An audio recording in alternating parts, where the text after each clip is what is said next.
So I want to thank everybody tonight coming to our SALT Talks tonight. We have a little different session planned tonight. So tonight, our topic, we are talking about socialization, community networking, and advocacy. And I know this month we were all talking about employment planning. Well, all these pieces go into creating supporting your individual with disabilities, giving them those connections. They're very important. Community connections, the socialization piece, and the advocacy is especially important. So tonight I brought in 3 groups. So we have the first one that will be starting off will be Josh Welhner with All Hands In, and then we will have we have 2 representatives here from the Dayton Society of Natural History and some of their programs and how you can connect with them. And then to finish it off, we have an advocacy group from the Greene County Board of DD. Now, just keep in mind, a lot of these things are open to other individuals, whether you're from the county or not. And if it is, like, the advocacy groups are sometimes county specific, but each county has their own advocacy group, and I'm sure Dave knows several of them. And if you're not, email me and I can put you in touch with whoever the advocacy group of your county, what the name of it is. And Patty, we actually meet with Montgomery County's Voices Matter advocacy group. So our meeting is a joint meeting. Okay, very, very good. So if you're on this call, like if you're a county board of developmental disabilities, like an SSA or something, and you know who your advocacy person is, feel free to put it in the chat box. We also ask that if you have any questions to add it to the chat box, and then we'll ask the presenter, or I will get try to get a response for you or an answer to your question. So with that, I know we have Josh Welhner. He is on site with an event that's going on tonight, and I'm going to turn it over to him to let him speak on what's happening. You're muted, Josh. There we go. Thank you, Patty. So I'm on my phone, so I don't have the best control over things here. So I'm Josh. I work for the Greene County Board of Developmental Disabilities, and we run a group called All Hands In. And the purpose of our group is to help our folks gain greater access to the community, resources and opportunities through the creation of relationships. So to do that, we host events that are open to the entire community. I'd say 90% of the events we host are not eligibility specific. So I'm about to take you inside in a second to show you an event we're hosting. And we have people in here definitely from Montgomery County, Greene County, Miami County, Clark County. And our goal is to host events. Oh, look, you guys, here comes somebody right now. So those are some of our folks that are heading into our event, which is the Diners Club. And so last year we hosted 96 events, and our events look like they're fun and games, but they're really not. They're almost all community-based events. And even when we have negative stuff happen at our events, like behaviors, we use it all as learning opportunities to work on social skills. Everything we're doing is developing soft skills, social skills, communication skills, money management skills. We don't pay for most of our stuff when we're doing events. These are things where if you want to be in the community, like legitimately a part of the community, we live in a pay-to-play culture. So you have to pay your way. So when we host events in the community, people are expected to come in and order their food and pay for their food. But these are all really good opportunities for our folks to function in the community like we all do. So I'm going to put my business card here really quick. Let's see if we can get this. So you live streamers can go ahead and just, or you guys people watching this live binder can pause that. And I'll put it in the chat when we're done. But I'm going to take you in here really quick. It's going to be really hectic. So brace yourself. Just going to show you what goes on at our events. So this right here is an event. Oh, there's Joel. This is live.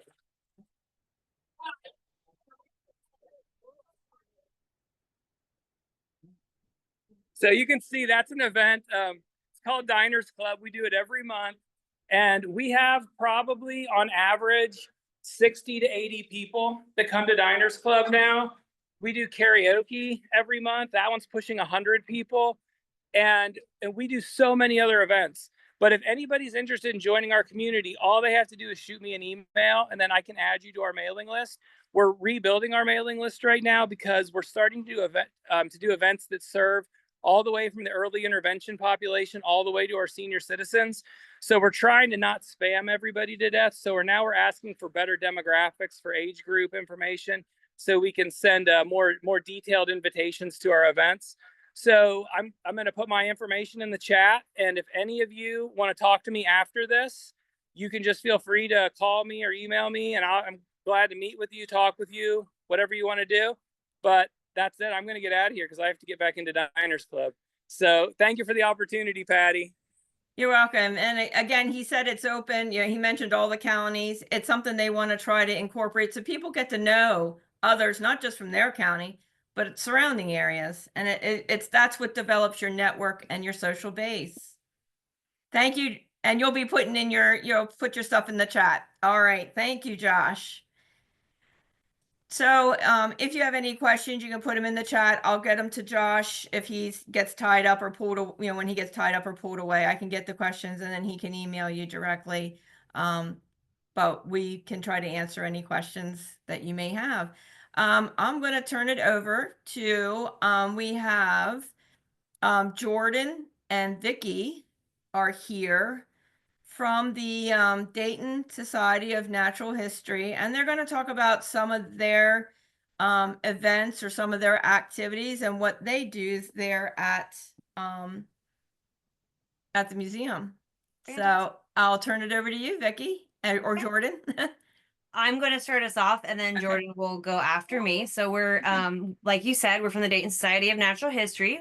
For those of you who are not familiar with that, it is the Boonshoft Museum of Discovery and also Sunwatch Indian Village and Archaeological Park.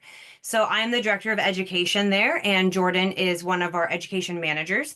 So the thing I would like to speak with you about today is our summer camp opportunities. Is the screen sharing enabled? Let me just see here. I need to do it for you. 1 second.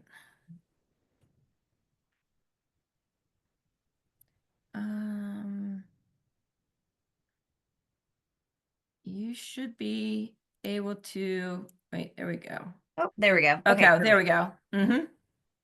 All right, so ours, and I'm not going to spend a ton of time on summer camps because I do know that most of the people on the call are going to be a little bit older than our summer camp opportunities. But I do want to make mention that if you have a 15 or 16-year-old who would be interested in camp, just send me an email. If that is a developmentally appropriate camp for them, we'd be happy to have them attend. So we are flexible with the ages. We just don't typically get a lot of 15 and 16-year-olds, so we have selected 5 to 14 as our typical audience that we serve for our camps. So we do have multiple themes. So we have zoology. We're going to be eco-trekking. So we're going to learn about different areas around the world and our animals. So if you don't know, we do have a full zoo inside of our museum. We're actually an accredited zoo. So this camp kind of focuses on that. We have our Mission to Mars camp, which is our astronomy themed camp, and we do have a planetarium. We have STEAM, so the science of fun. We're going to talk about games and roller coasters and all the sorts of fun things that you can do that still use science.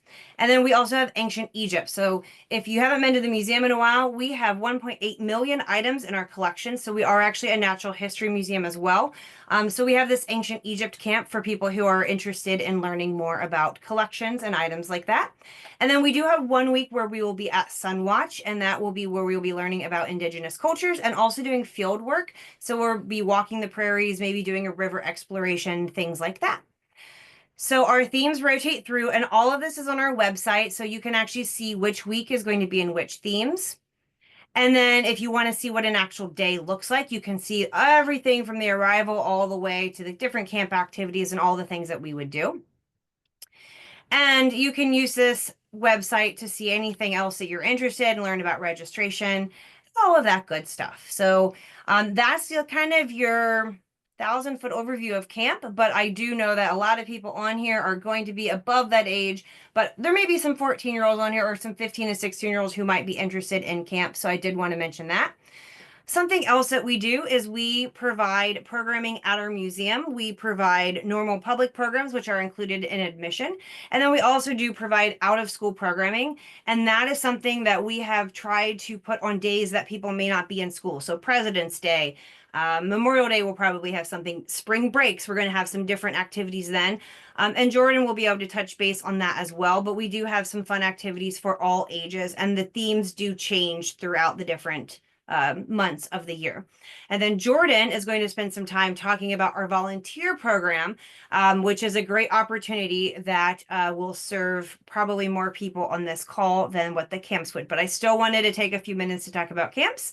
And with that, I will turn it over to Jordan. All right. Thank you, Vicki. So as she mentioned, I'm going to talk a little bit about our volunteer program that we've got going on during the summer.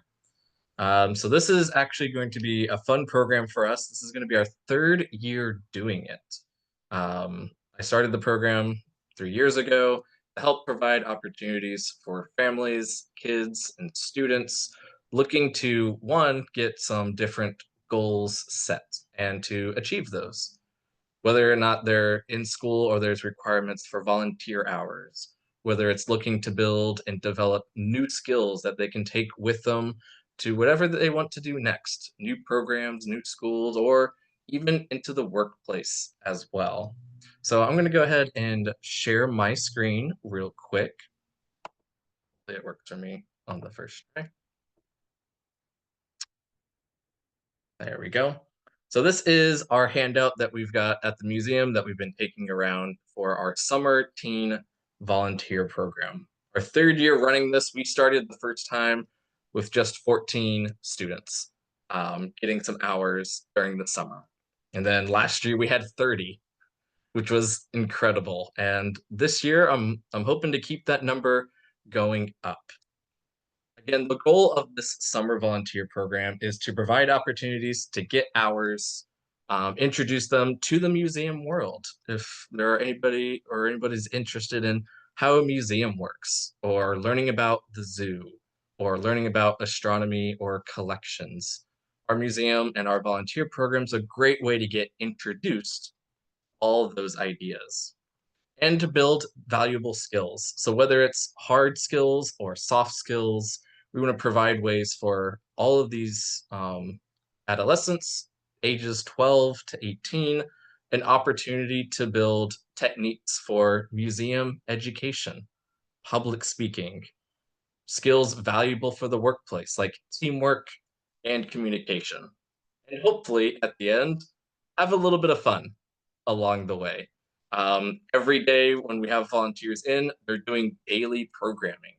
They lead tabletop activities for families and kids of all ages. They talk about the animals in the zoo, and they help guide guests around the museum who are lost or just wondering what's cool that they can explore.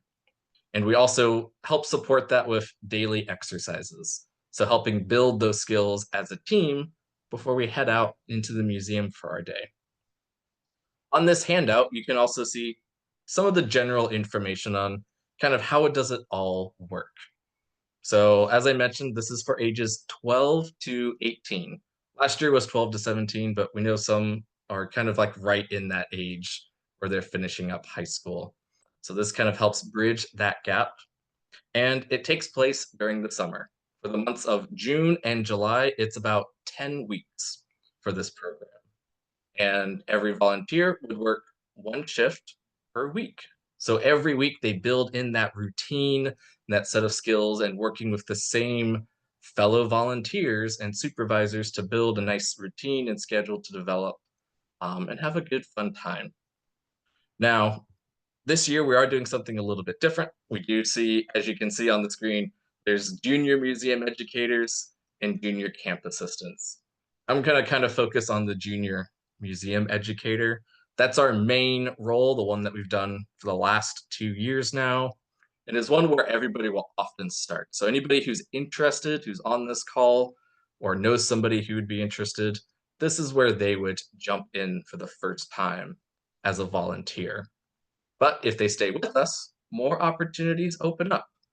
we've done this for all these years now that we have a new camp assistant position for those who have spent the extra time working with us and would like to move on to something different. All of this information can be found on our website. As Vicki mentioned, a lot of our information is all there. But if you're looking for details on the requirements, what do I need to get my kid or another family member signed up? All of this will be there for them to explore, how to turn in your application, get a letter, and do a questionnaire to help us build your profile and your program and get you ready for a fun summer of volunteering at the museum. I think that is all I have, though. Vicki can jump in if she had anything that she was hoping that I would say that I might have missed. No, But I think that's that. I think you covered everything. I would like to note, if you're interested in volunteering, we are not county specific. So if you have transportation to us, you know, whether you're from Warren or Montgomery or Greene, Butler, any of the counties, we work with everybody, but we do not provide transportation. So you will be responsible for providing your own transportation if you're interested in that volunteer opportunity. Thank you, Vicki and Jordan, for the information. I didn't see any questions so far. But it's good to know that you said that you were open as long as they could get there, you know, from, you know, Butler or wherever. I think being involved in a museum and their activities, whether you volunteer or you get to be a participant, I think is very helpful with all the things they have to offer. So I think that's an interesting avenue, something different for our sons or daughters, our individuals with disabilities to check out. Let's see. I think Vicki, I saw you put your information in there. I don't know if Jordan, if you want to put your contact information in the chat box. Hey Patty, Okay. this is Ishika. Yes. Hi, Ishka. Hi. I have joined SALT meetings before, and I also, for those of you who don't know, I live in Warren County, DD, and I have mild autism. And also I'm sure to those of you who don't know, who know Stepping Stones.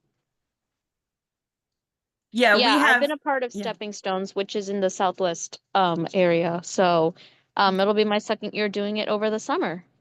Okay. We'll share that link in the chat box. Thank you, Ishka, for bringing that up. Yeah, if you guys want to know about the information, they also have a Facebook page. Okay. Very good. Thank you.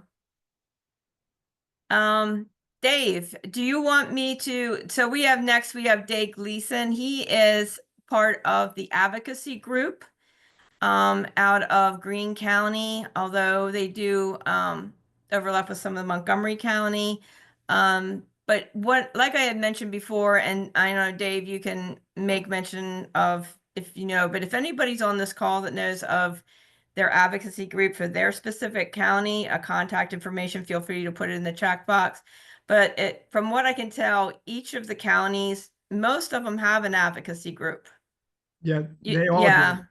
So if you're on here and you're like, well, I'm not part of Greene County or Montgomery County, that's okay. A lot of the advocacy groups, I mean, they follow similar basic, they do basic, you know, similar things. You just got to reach out to your specific group to get connected, but they are a great group and it really, you know, helps your individual really connect with and speak up for themselves. So I'm do you have a specific one that you want me to pull up first, Dave? Well, I thought what might be good, and Patty, after let me give it a little bit of a quick overview, and then we can pull that up because I'm getting the flavor of the audience here. And Ishka, sorry if I hacked up your name, but I did. No, it's okay. It's Ishika. Yeah. Ishika, perfect. The pronunciation Ishika. So yes. And usually I have my advocates with me who correct me. So they're very, actually, I'm working without a net because they're my net.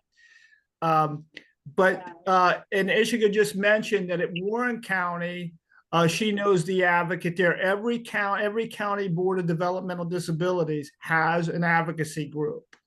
And she happens to know the one in Warren County, which is Ellen Hudson. Yes. but That is correct. That's for people who are receiving Warren County Board of DD services like me and who live in the Warren County region. exactly, perfect. And I guess and so if you live in Greene County, I would be your contact, Dave Gleason, and we'll get more into that information here with my cell phone and my email. And then Montgomery County, also, we meet with Montgomery County self-advocates called Voices Matter. We meet monthly. So the important thing is every county has a self-advocacy group. And if you don't know the specific person's name, this is one of the major importance of speaking up. Our question would be, who would you speak up to find that person? Now, if you're on here, you could ask us, but what if we don't know? And I would ask our group that, and they would tell me they need to go to their SSA. Their SSA would help them find the person in their county. So for your county, that's one of the most important people to connect with. I have my SSA for my county. Perfect. Exactly. And that's, so those are important things to know. So self-advocacy group. And I think, is that Inez is here? Does Inez, do you come to some of our meetings? Yes, my That's son. right, and her son. So feel free to join in. And just to let you know, Patty, I'm a little bit informal. I run. I enjoy input, so that's part of self-advocacy. Just regardless of the specifics of it, the important thing is you practice speaking up. One of the things we do at a lot of our meetings is we ask people how things have been going. We want to hear about what their month has been or their week has been. It's important to get any chance you can to practice speaking up. And that's what gives you confidence. So we'll get into a little bit of the structure for Montgomery and Greene County. And Patty, if we could start with pulling up our just the basic information of I think I sent you the one was a flyer on what our information, our meetings and stuff were. Yeah, well, let me get it pulled up here 1 second.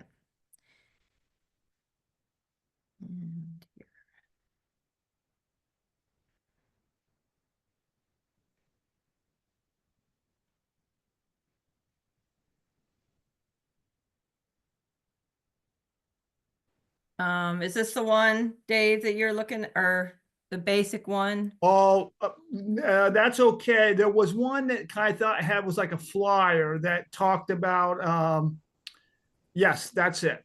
That's it? Yeah. And what this will do, we'll give a little bit of overviews of what we consider to be what the self-advocates are. And we kind of created this as a team, as a group. And that's what we consider ourselves, our self-advocacy group. We're a team.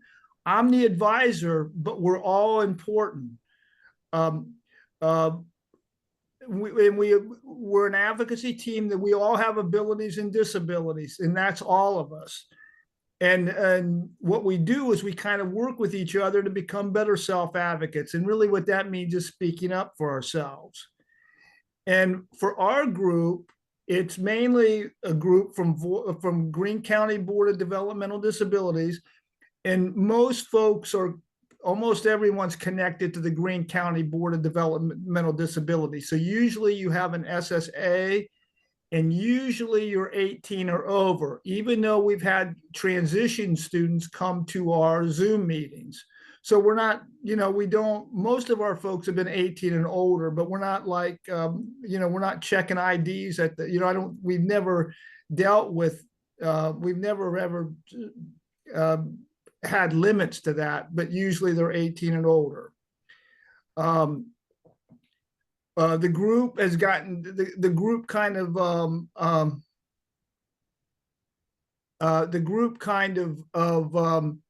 and we meet once we meet in person once a month. The first Thursday of each month at 6 p.m. at the Kettering Rec Center. Now, the Kettering Rec Center is at 2900 Glengarry Drive, Kettering, Ohio. The reason that we picked that location is it's right on the border of Greene and Montgomery County. We used to meet actually at the Chestnut Community Room at the Greene, but that got a little bit too small, and there was issues with the restrooms. We'd have to go to a different building to go to those. So we meet at the Kettering Rec Center. That's our in-person meeting on the first Thursday of the month at 6 o'clock, when we meet from 6 to 7. We have another meeting, which is the third Thursday of the month at 4 o'clock. We have a Zoom meeting just like this, because during the pandemic, we started Zooming. And then, and so we didn't want to lose the folks who weren't coming to the in-person meeting. So we Zoom, and we continue to do the in-person meetings. And that's once a month, and they're for 1 hour.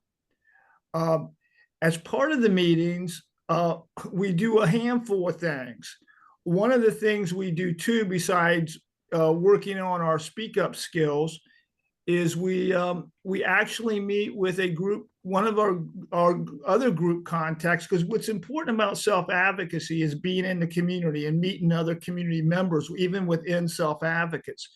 So we meet with a group, we're part of a group called the Greenmont Optimist Club. And the Optimist Club, we meet at some of our meetings, and we do service projects. We've done cards for nursing homes. We've done cards for, we've made toys for animals at the Humane Society. The group likes to play bingo every once in a while. So we've done a variety of things. And not only in terms of self-advocacy, but the group likes to give back to the community, and doing volunteer work is kind of a way of speaking out in terms of feeling good about yourself. So we're kind of self-advocacy, but we do a lot of different things. Another organization that we've met with is the Beaver Creek Police Department. Chief Jeff, he kind of has been a honorary member of our team for about 3 or 4 years. And what he does a lot of times is he'll talk with us about different safety issues. And our group talks, we kind of have informal discussions. We've had 2 times where he's allowed the group to come out and do open houses at the police department, so we can be more comfortable working with our local police department. The more comfortable you get in the community, the more comfortable you get with people in the community, the more comfortable you are about speaking up. So it all has its purpose. The purpose is the more, like I said, the more connected you get to the community, the more comfortable you feel, and that's kind of one of our goals. Now, I'm not good about putting stuff in the chat, but my phone number, and this is my cell, you can call me or text me at 937-825-5227 anytime. And usually people just call me. I don't think they don't think my email, yes, my email is in there, and that's dgleason at CICLOH.com. So you can email me, call me, text me, and I will get you in the right direction. If you're with Greene County, I will get you in the right direction. If you're with Montgomery, I'll get you in the right direction if you're from another county. But if you're from another county, you want to start with your SSA. Thank you, Michelle. Somebody's always looking out after me. I appreciate it. And so that's the basic meeting structure. Now, outside that structure, we create different projects. We haven't done a lot of this since the pandemic started. We used to do annual conferences where the groups would present self-advocacy skills to a bigger group of people out at Wright State. We did that every year, but when the pandemic hit, actually it was 2 weeks after before the pandemic hit was our last one. So that kind of got, we have not got back to that yet. And so one of the projects that we're working on now is the group, instead of doing that this time, they want to do what we call an abilities or discovery day. I guess it would be an abilities discovery fair. And just as an FYI, we haven't decided on the name of it yet. But the whole idea is that we want to at the Kettering Rec, we want to create a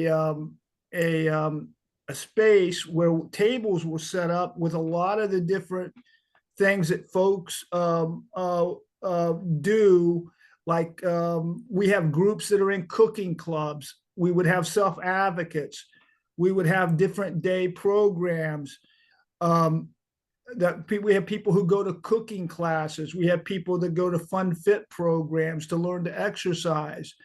We have a variety of things. And what we would like to do is set up the table so that we could show the community and maybe other folks with disabilities in the disability community what kind of things are out there for them to do. Like, for instance, we would have a table with Josh's group with the all hands in.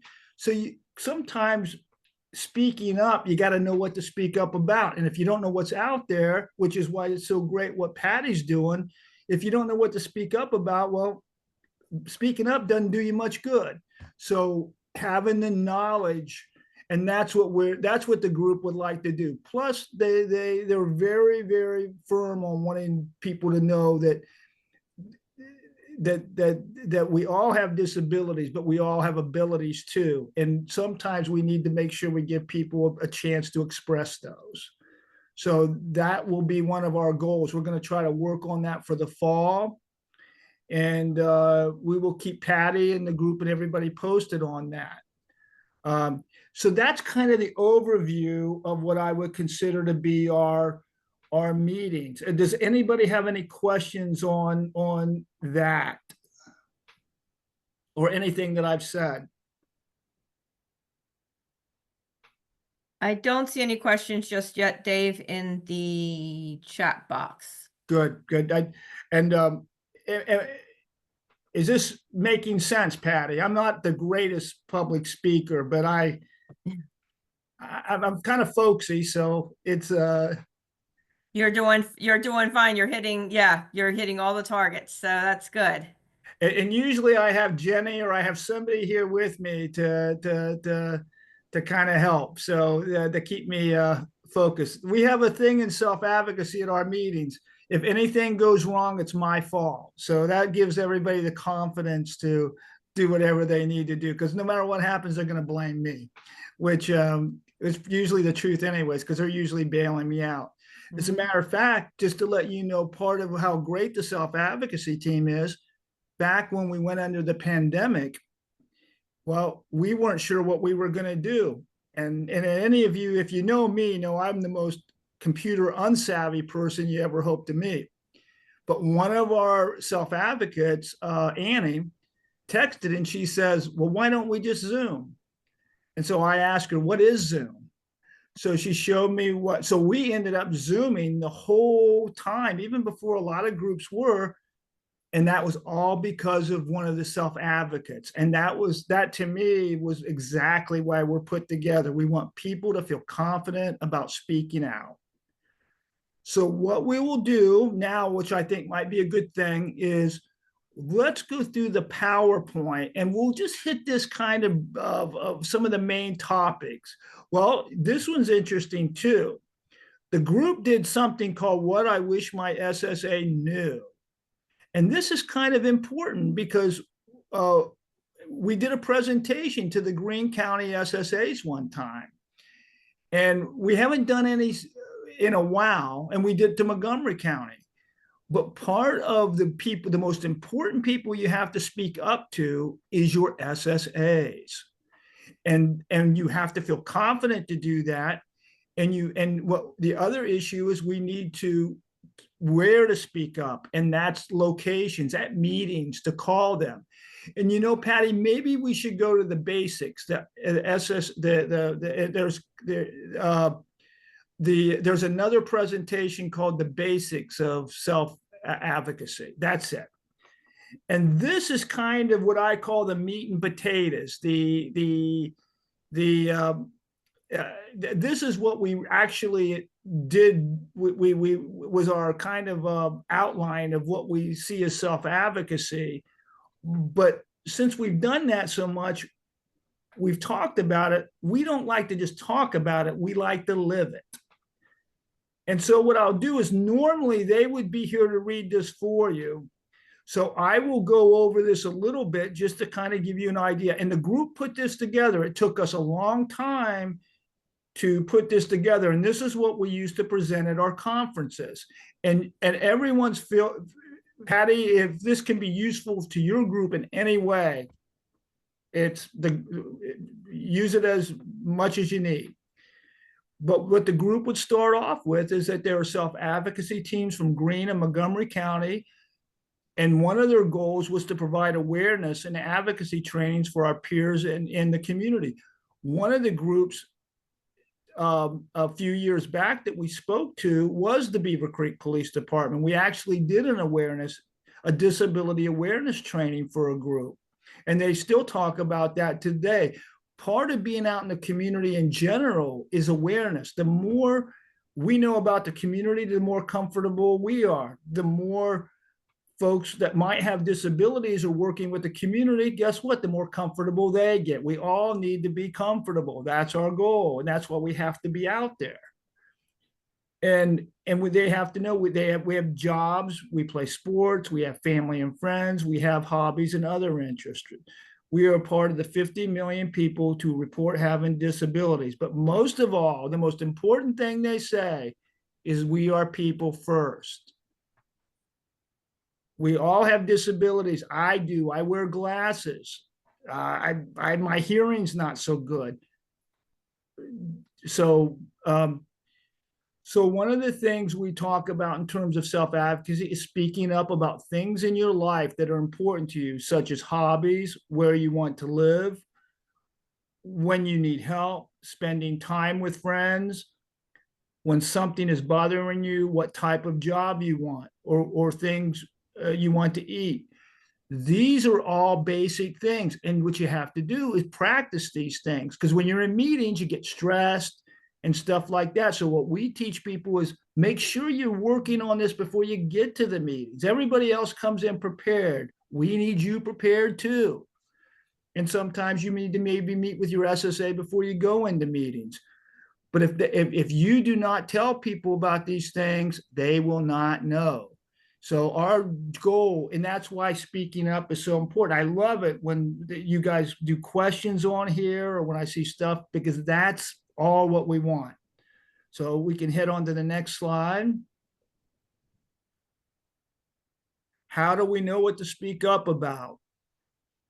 Things that are important to us. Where we want to live, where we want to work, who we want to spend time with, what do we want to do in our free time. You really help your teams, either your IEP teams, the teams with your teachers, or your teams with the county, with the SSAs and group, when you speak up and let them know what your preferences are, what you want out of life is. Because if you don't tell them, if you don't, no one else will. So making sure that, because they're there to listen to you. So that's very important. And that's really the essence. We say in our meetings, this is one place, unless it's a health and safety issue, it's okay to say no. It's okay to ask questions or have preferences. It's okay. We want discussion. And normally, if we were in a conference, we would be getting input from the community with this. In our meetings, we kind of go back and forth, but this is not lending to that. So I'm just trying to give an overview. Knowing your passions. A lot of times you'll be dealing with work skills and self-help skills, i.e., what stuff like using 911. There's different skills you work on, but sometimes we don't spend a lot of time on what we enjoy or doing. Like we have people who like writing, like racing, Disney movies, and advocating, and sports, and all different things. Those are important things for your teams that you're working with to know, because that might help them figure out what kind of job maybe to help look for you. So don't hold back anything, even if people don't. Tell them about what you enjoy. Knowing yourself. And we all, no matter what, regardless of everybody in the world, there are things that they need to know about themselves that they do well. Are they reliable? Are they hardworking? Are they trustworthy? Are they a good speaker?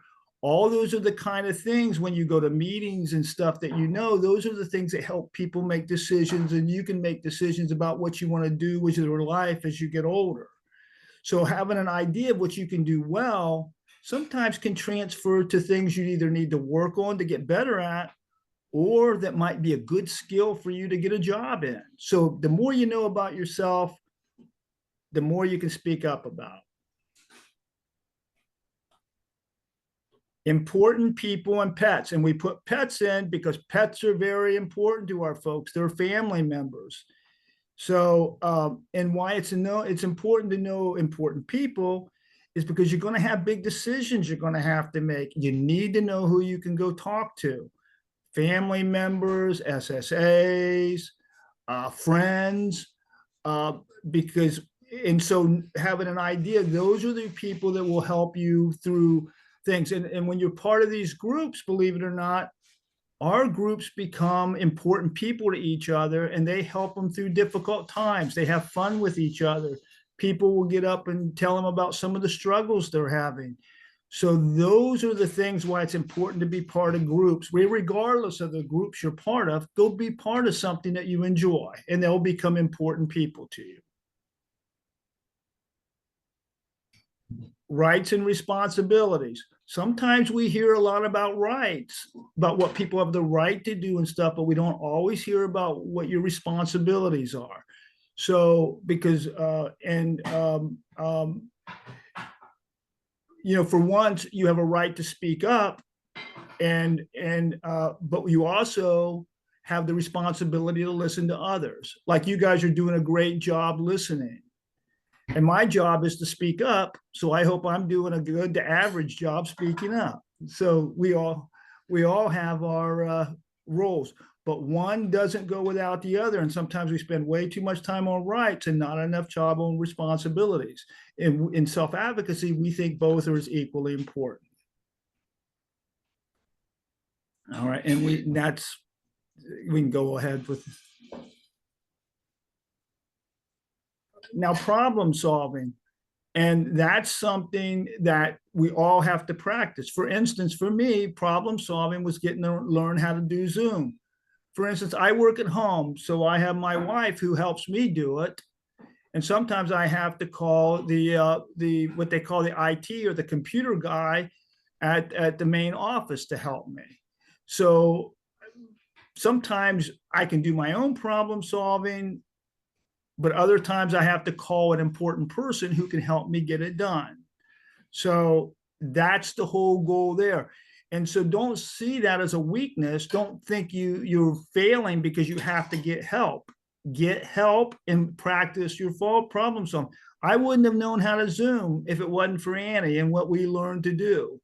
So, and it's stressful when you start, but you feel good after you've done it.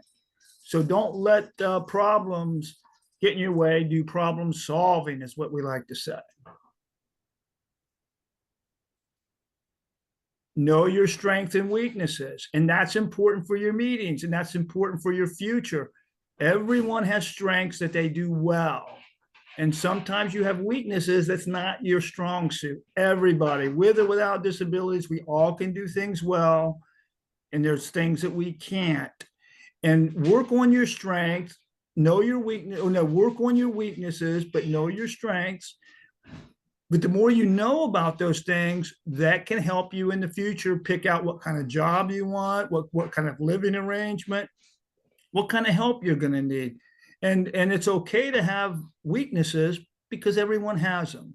Just either there's different ways you can deal with that in terms of either making it better or figuring out a way like I do sometimes and work around it. So,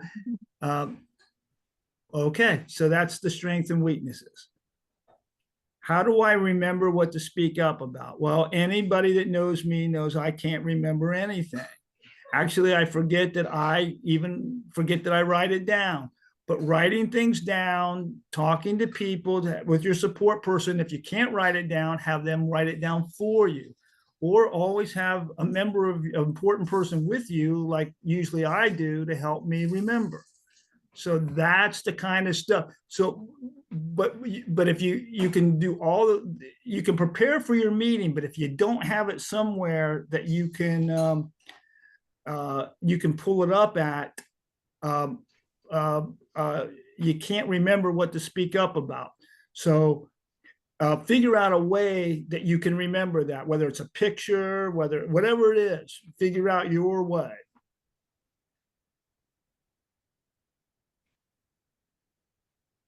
Why is self-advocacy important? It's important to everyone, not just people with disabilities. When you advocate for yourself, which means speaking up, and really, we call it advocacy. Almost everybody in our group uses the term speak up. I think that's actually a better term because that's what it's all about.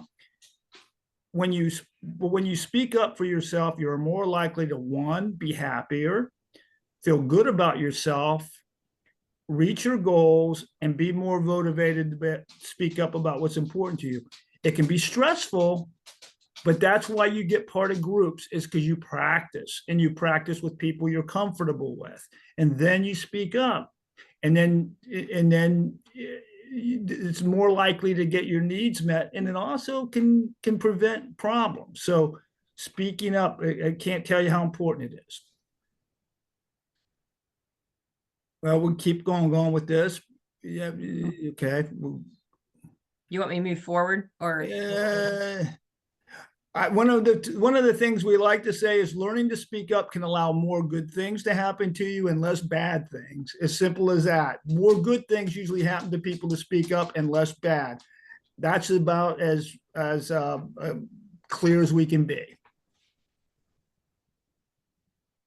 And why is it useful? When you need help or when you don't need help? Because sometimes we've had people who say, don't help me unless I ask for help. And that's very important, because not everybody needs help. And sometimes people assume they need help. And it's like what we used to do, awareness, and something I wasn't aware of. But if you find somebody that has visual impairments or doesn't see so good, and they need, always let them grab their arm. Don't ever grab theirs. Little things like that. Don't always assume somebody needs help. Always ask them if they do. And we do have a disability awareness presentation, Pat. If you guys ever want, I'll send that to you. Okay, that would be good. Develop your plan. Use their information about yourself in meetings to speak up about where you want your life to go. Know the steps, skills, and supports needed to make them happy. Join a self-advocacy team. And we call it a life portfolio. But what's important is for you to have something that talks about you. Even if it's a one-page thing, it's important, because you may go from different teams to different teams, groups in your life. You need to make sure you have something. And some people use them as resumes, which tells you about what you do. Resumes are for jobs. But those are the kind of things that's important, even if you use pictures. You being ready to talk about yourself is important, because if you don't talk about yourself, nobody else can. Develop your plan. Exactly. And then thank you for coming. That's kind of in a nutshell. It would sound better if my folks were here to present it, but that's kind of the idea. And what we've done is we spent a lot of time on that early on, but frankly, we spend more time trying to live it now, because my group, the group knows not to ask me. They need to speak up, meaning don't ever say, can I say something, Dave? It's like, if you have to ask, I'm not doing my job. I need you speaking up. So I think Dave, one of the things that helped, my son was involved in the Butler County advocacy group. And one of the things that was very helpful is like going to a bank. They did a program or a calendar on different things they can, like going places and advocating for themselves. And voting was also in there. Voting is another one that's a challenging area. it absolutely is, Patty. We always bring you when we had our Zoom sessions, and we had our in-person meetings. Now, we haven't done it for a little while, but we always brought the Women League of Voters to come in and present. Our basic thing is, we don't tell people how to vote. You should never let somebody tell you how to vote. That's your vote. But what we do say is make sure you're voting for your interest, because let me tell you, everyone else is out there voting for their interest. You need to vote for you have to figure out what that is. But voting is a way to, things like voting, speaking up about what's working for you. Like sometimes we, for instance, we talk, our group is always comfortable telling me when something, it's an open door policy to say we need to make some changes. But we also like to hear what's going right. So the power of speaking up talks about what's going well, but sometimes we don't always talk about what's going well. So when things are working for you, let folks know that. But voting is critical, because you have a right to vote. And there's a lot of folks who spent a lot of getting the right to vote took people a lot of effort to do that. And there's been different groups in the country that hasn't been able to vote over automatically throughout history. And so all the work that has allowed folks with disabilities to vote, it's important that we use that. So actually, Patty, I appreciate that, because one of the things we want to do before the next November term again is bring someone from the Women's League of Voting to, and what we do is they come in and we'll give an overview on how to make sure that you're registered right, because there's always changes in what help you can get or something like that. So it's a little tricky sometimes, but the right to vote is critical, because that's really the kind of stuff that's important in regards to services. I mean, that's almost everything is connected to different types of funding services, i.e., whether it be board levies and stuff like that. So vote for what's important to you. And I don't know if you can help me with this one, but I know as part of Butler County, when my son attended Speak Up, he also attended STIR, and I don't know if people realize there's also that group, and he was involved in helping with training other advocates. They're absolutely. And Patty, they're STIR, most of our group from Greene County, and some of the ones from Montgomery were in STIRs 10 years ago. Mm-hmm. And now we have actually, interesting enough, Josh and I was actually thinking, Josh, because we had some members that were going to go back for a refresher training actually in the end of March, and it's actually going to be at Austin's Landing at the end of March. And they couldn't do it. So Josh is helping me get 6 more people from Greene County to be able to go to that. And STIRS is like a train the trainer. You'll go for a 3-day training session in STIRS. And to be honest, that name drives me nuts because I can never remember it's like steps to independence, steps to, but in the end of the day, it helps you train people on speaking up. And actually what I just went over is really a condensed version that I can understand from STIRS training. I kind of read the whole thing and it was like, I'm struggling but STIRS is a great training. And actually the Cincinnati, from what I've heard, and I don't have details on it, but I think the Cincinnati school system is doing one for students in Hamilton County. And Patty, you may want to check on that to see if that's true. We had talked about it. We have a regional meeting with the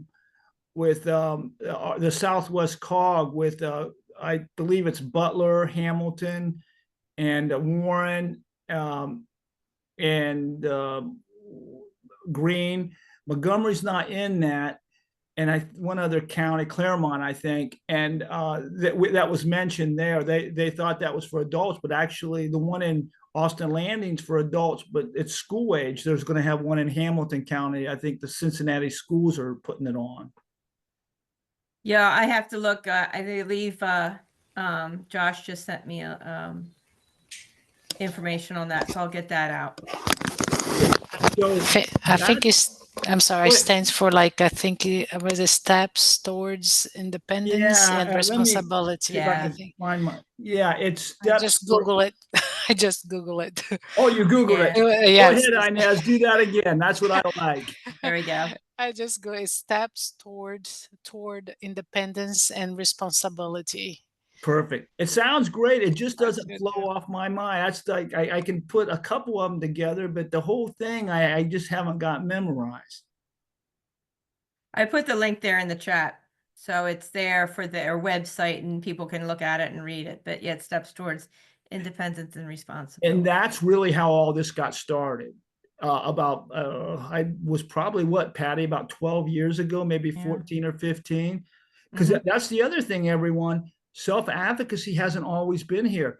It used to be county boards and the state were the advocates. Then the parents became the advocates. And that's kind of when I started in the county back in the mid 80s. And then we wanted to go to the next step. People with disabilities need to be advocates. And I wouldn't say disability, I would say people receiving services need to be speaking up.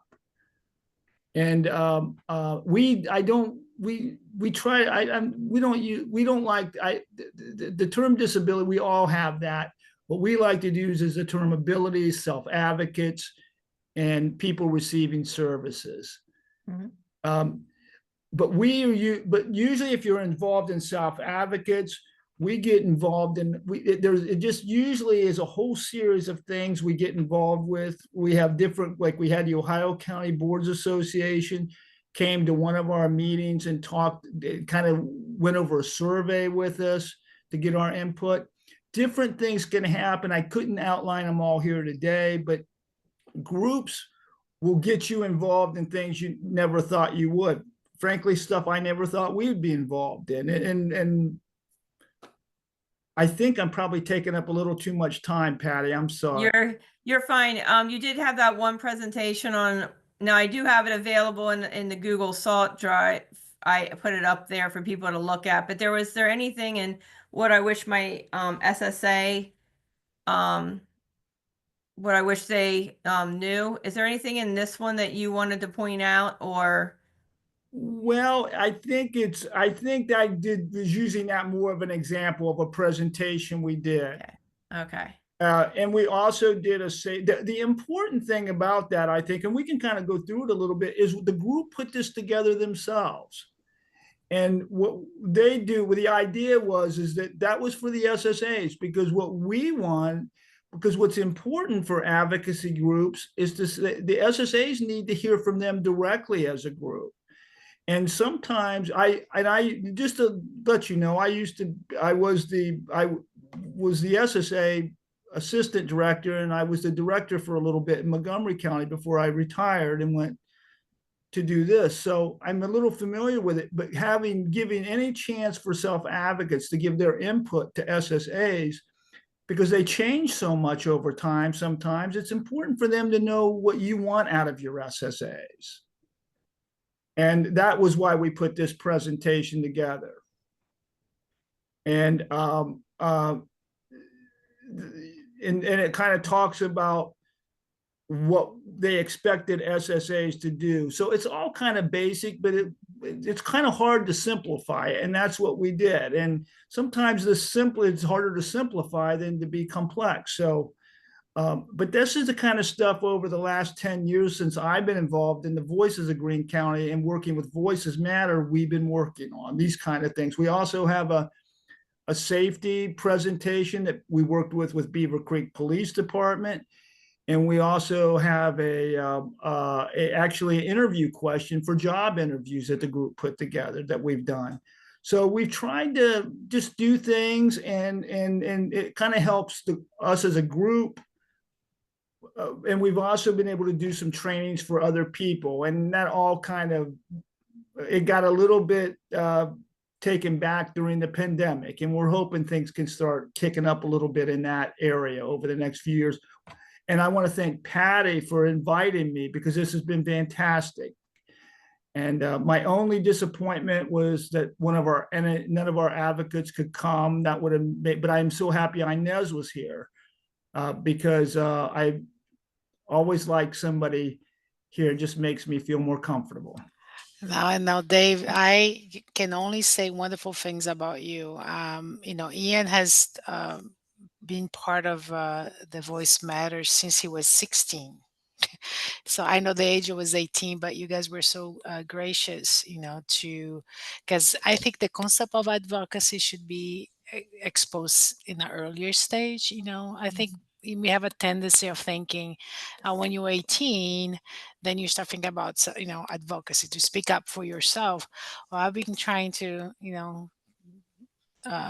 let my son speak for himself since he was very, very early. So I think it's wonderful that we have people like yourself and Patty that it's part of the team. We want them to have people that they can go to besides the parents, that they can talk and get ideas, and so I think it's beautiful what you guys do, and especially the one, I think I haven't visited the other one, so the one in Montgomery, Greene County, is they already have like a dynamic, right, Dave? They know each other for a long time, so it's kind of beautiful to see the friendship already developing there. And that is it. And I'll tell you, I'll leave you one of the things that's the most exciting thing for us, and it's a very small thing, because sometimes we talk about advocacy as a very big thing, but to me the smaller things were actually one of the biggest things. Back on Zoom started, we had a parent, and as you may remember this, but we had a parent, her son had autism, and in the very beginning he wouldn't even get on the Zoom screen, but she kept working on it. Then, and then he finally would get on for a little bit. And this took place over a 3-year period, actually maybe 4 at this point. And eventually, even on the Zoom, he would use his adaptive talker to give us his name. And then the most exciting day was when they came to one of our meetings, and he just, and believe me, he only came in for about 3 minutes the first time, but it was a big, big win for him and us. And he's come now and then at times. He stays as long as he likes. He goes when he likes, and he lets us know he's there and uses his adaptive. So we're not, there's a lot of folks who can speak up, and they come with a lot of skills, and they help other people in modeling.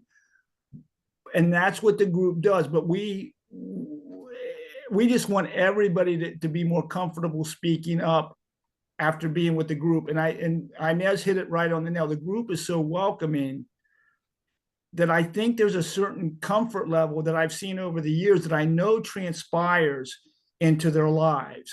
So being part of any group is important, and it's a very, what I would call, natural way of learning to speak up and being social, and that works for everybody. We all get better the more we're around folks, and that we have to do that. So I think it's not limited to folks with disabilities. That's just, I think it's human nature. Yeah, and I agree. And that was kind of why I put this one on the month that we were looking at employment planning, because when you get into an employment situation, you may have to speak up to your supervisor, to your employer, about things that may occur at the business place, or maybe go back to your SSA, or whoever's on your team. Maybe it's a provider.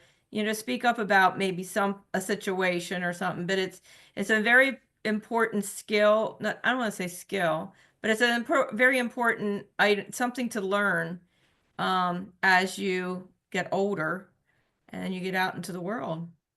Patty, I couldn't agree more. I think if you look at the areas of self-advocacy, it flows very nicely into what you would be considering an interview, or figuring out the kind of job you want, your strengths, your weaknesses, all these things, what your interests are.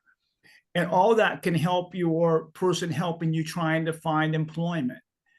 And if you share those things and are comfortable sharing them with your job coach, or your person helping you find a job, you're more likely to be successful. Better things will happen to you. If they know you like sports, they may try to find you in a sports environment if possible. You may be not doing sports, but you may be working in that kind of environment. Little things like that, when you speak up, can work for you. Not all the time, but better chance when you speak up.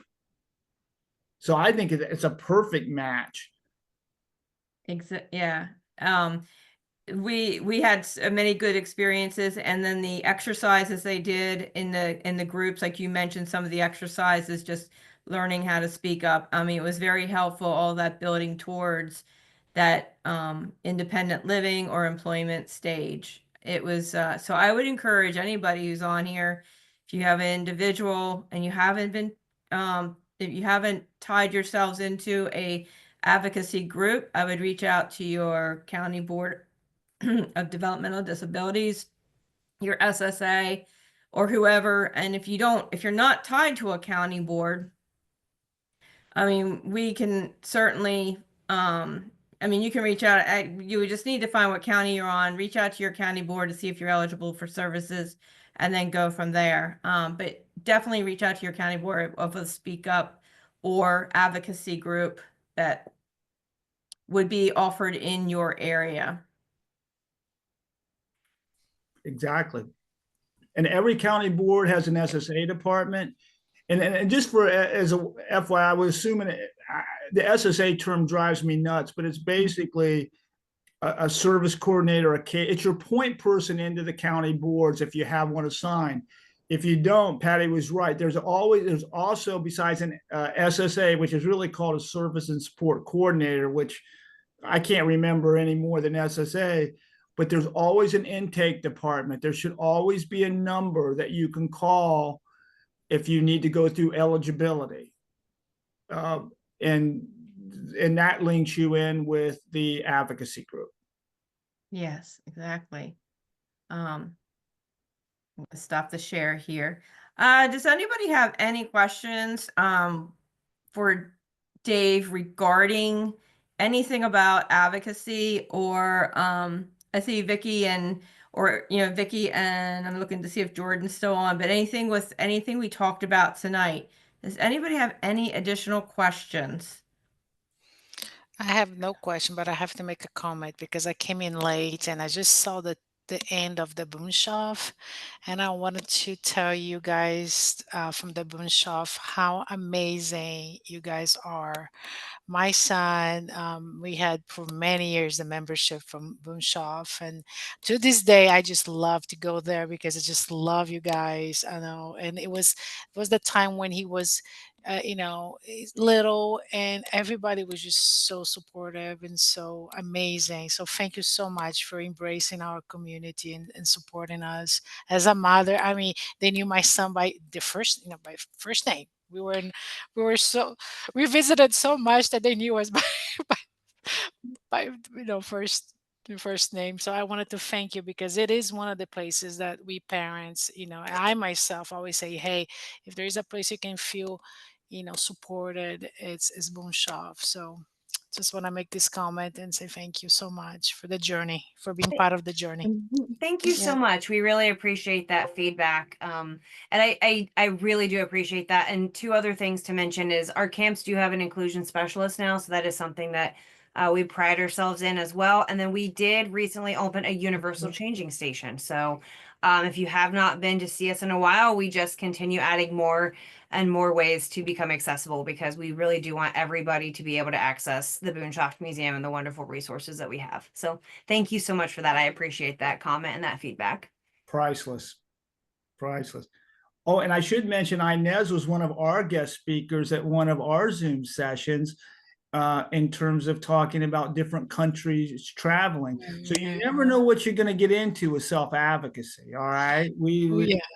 Yes, we are here, right? This is the amazing part of this. What Patty's vision is, I think, is to really make us a very supportive group of people to our kids, to our neighbors, to our,